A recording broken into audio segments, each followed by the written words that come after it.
நீ நான் காதல் சீரியலில் இந்த வாரம் என்ன நடக்க போகுது அப்படிங்கிறத பார்க்கலாம். இப்போ ரெண்டு வீட்லேயுமே அனு ஆகாஷ் கல்யாணத்துக்கு சம்மதம் தெரிவிச்சிட்டாங்க. இதனால் முரளிக்கு தான் மிகப்பெரிய சிக்கல் உருவாகி இருக்கு.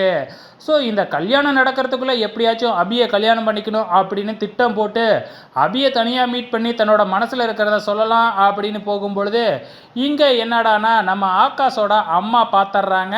அவங்களுக்கு உண்மையும் தெரிஞ்சு போகுது. இவங்க பார்த்திங்கன்னா இப்போ என்ன பேசிக்கிறாங்க அப்படின்னு பார்த்தீங்கன்னா, நம்ம முரளி நான் என்னால் அபியை விட்டு கொடுக்கவே முடியாது அப்படின்னு அவங்கக்கிட்டேயே சொல்கிறாங்க. ஸோ அவங்க பார்த்திங்கன்னா இதுக்கு என்ன செய்ய போகிறாங்க அப்படிங்கிறது தெரியல.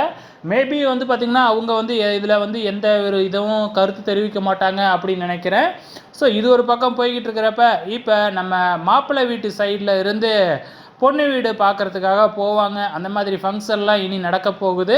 ஸோ இதுக்கப்புறம் கொஞ்சம் கொஞ்சமாக நம்ம அபி அதுக்கப்புறம் ராகவ் இவங்க ரெண்டு பேரும் ஒருத்தருக்கு ஒருத்தர் விரும்ப ஆரம்பிக்க போகிறாங்க. ஸோ வெயிட் பண்ணி பாருங்கள்.